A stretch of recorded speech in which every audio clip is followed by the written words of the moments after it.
Anisa, yung alaga ko laging galit. Grabe magtantrum. Para nang abnormal sa ganitong ugali niya. Alright guys, sagutin natin to. I-flex ko. DMDD ang i-discuss ko ngayon. Pauna ko na guys, hindi ko alam kung positive sa DMDD ang alaga ng ating ka-frene na nag-i-inquire. But, since na meron siyang similarity doon sa sinasabing laging galit, at grabe magtantrum. So, I will discuss you the DMDD which is na exactly na ganun yung symptoms.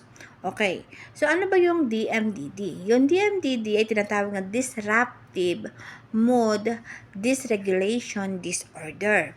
Isa itong mental disorder ng mga bata at saka ng mga adolescents. Once we say adolescence is the earlier stage of teenager. So, mailarawan natin ito bilang nakaiiritang pag-uugali o damdamin. Okay, damdamin. Lalo na ng mga sobrang galit at lungkot. So, this is two. Once na you are over sad or over angry. Yeah. So, hindi nila makontrol yung kanilang temper hanggang sa umaabot ito sa pagtatantrum. So, of course, lahat tayo dumaan sa pagkabata. I remember when I was in a childhood time, na kapag galit ako, meron akong ugali na gusto ko umiyak ako ng umiyak. Umiyak ako kasi galit ako. Kahit na sinasabi ko sa sarili ko na tama na, pagod na ako, ganyan na ako, iyak na ako ng ganun. Pero hindi, iyak pa rin ako kasi nga, galit ako. So, hindi ko alam kung meron akong DMDD. Pero, alhamdulillah sa ngayon, hindi naman siguro na, wala naman siguro ganyan.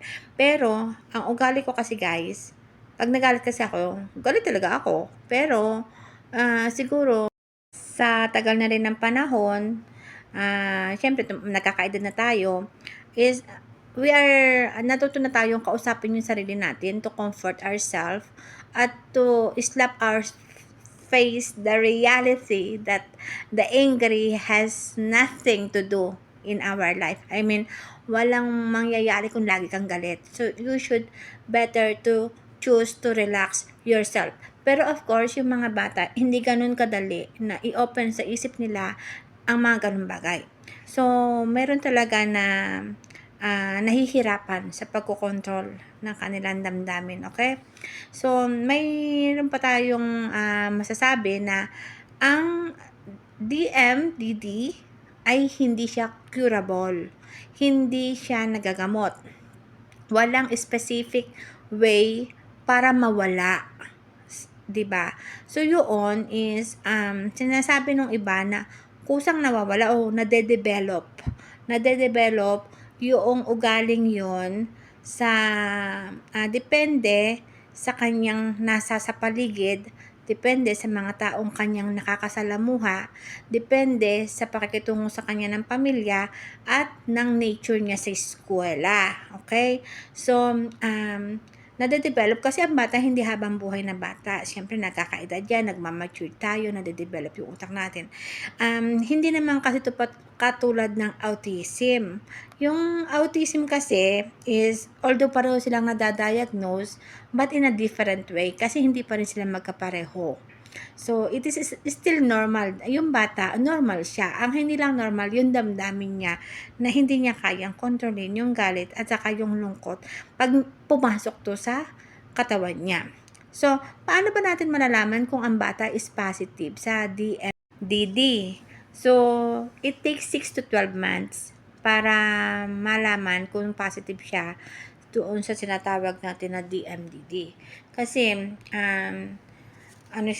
obserbahan siya. At pag nalaman na doon sa 6 to 12 months, hindi na bago yung ugali niya, hindi nawala yung pagiging ganong ugali na laging galit, i-undergo na siya sa pagdadiagnose o doon sa tamang pagkukure. Hindi man siya makure talaga as in to manage para ma-handle ng maayos na sarili din yan, diba? Ganon.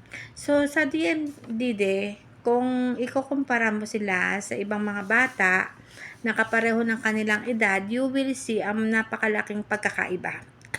So, example, meron siya ka-classmate, ito yung ka-classmate, nagko-coloring sila, tapos, yung anak mo, merong DMDD, yung anak mo inagawan ng Crayola o ng color, ng pangkulay, yung kanyang kaibigan, ang ginawa na lang ng kaibigan, tumingin lang na ganyan, tapos kumuha ng ibang kulay, 'di ba? Pero yung anak mo, pag yung anak mong inagawan, magtatantrum siya, itutulak niya lahat, maghihiga na siya, magaganyan siya, magsisigaw na siya, ganyan-ganyan. So, that is very big difference. So, talagang merong hindi kayang i-control yung damdamin. So, they cannot handle or cannot control talaga.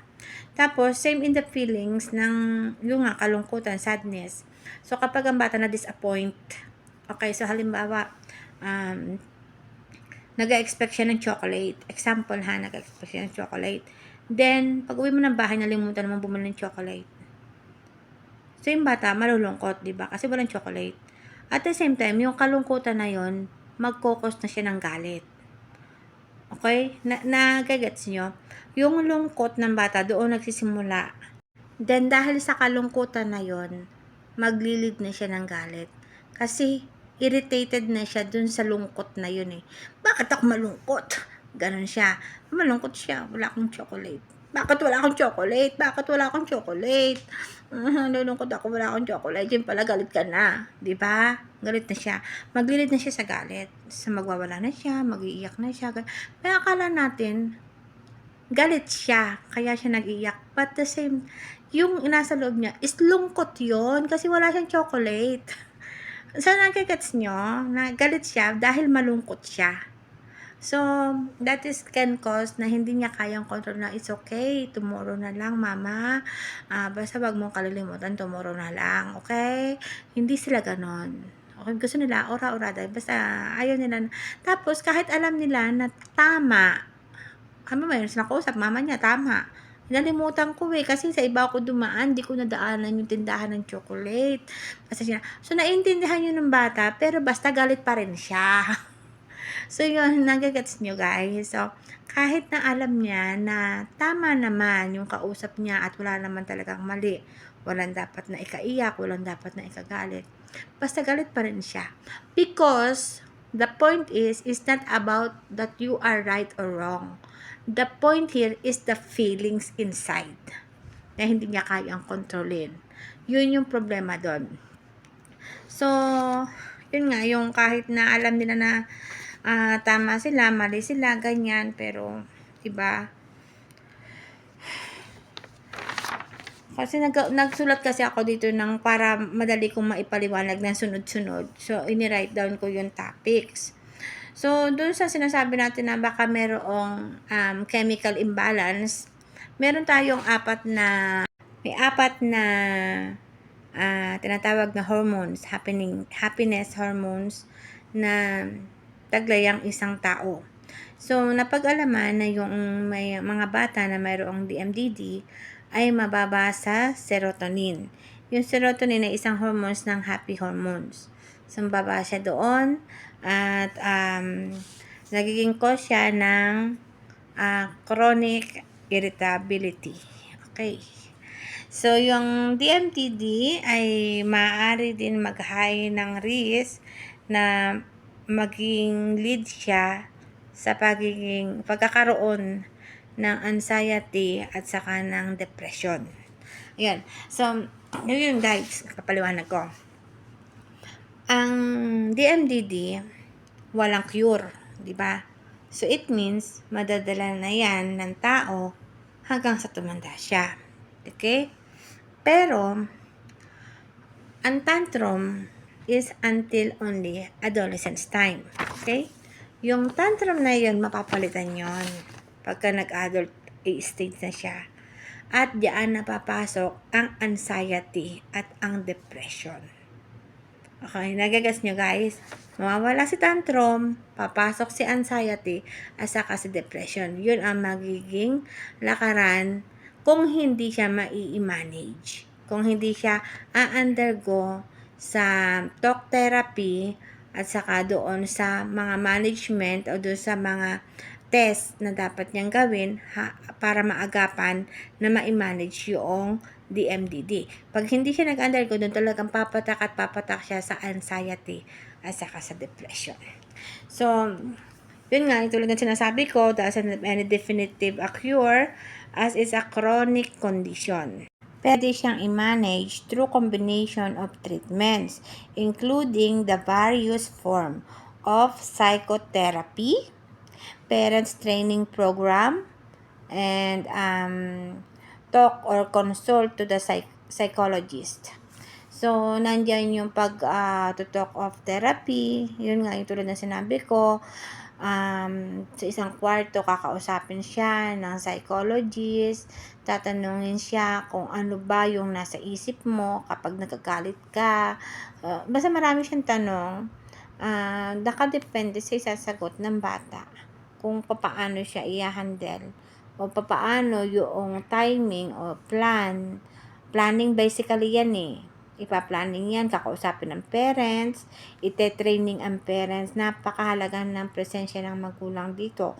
Hindi pwede dito na yung pinakang magulang pa ang walang oras na makipag-usap sa bata kasi bilang magulang, kayo ang dapat na nakakaalam kung ano ang damdamin ng bata. It is very dangerous kung titingnan natin sa dark side na maaaring maging cause dito ng suicide. Okay? So, if hindi niya kayang i-handle, na-disappoint siya, nagalit siya, ganyan, na pumasok na si depression, pumasok na si anxiety. So, saan pa ba mapupunta yon, di ba? So, very harmful. So, very, very, very important na nandyan ang presensya ng magulang at ng family. How to treat the DMDD patient, kailangan maging mapasensya ka, pakinggan mo, doon na ipapasok yung parang mai-spoil mo na yung bata. Kasi, although hindi sila abnormal, pero yung damdamin kasi nila, nahihirapan silang i-handle yan. At dapat nating unawain yun. Kasi mismong siya sa sarili niya ay nahihirapan. Ganun po yun. So, meron din naman na medication na kung saan pwede siyang i-prescribe ng antidepressant. So, ito yung oral. So, pamparelax siya. So, kailangan niyang uminom para ma-relax siya. Para hindi siya mag-tantrum. So, meron naman ganon. So, depende na rin yung sa quality ng, yun nga, sa level ng DMDD ng isang bata o ng isang adolescence.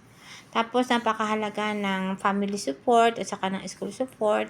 So, doon sa family, so, syempre, yun, normal na yun. Number 1, diba? So, ang family, hindi lang magulang, pati mga kapatid, kasama sa bahay, lolo, lola. Kailangan alam nila kung ano yung kondisyon ng bata at saka kung paano i-handle yung bata para maiwasan na magalit o malungkot.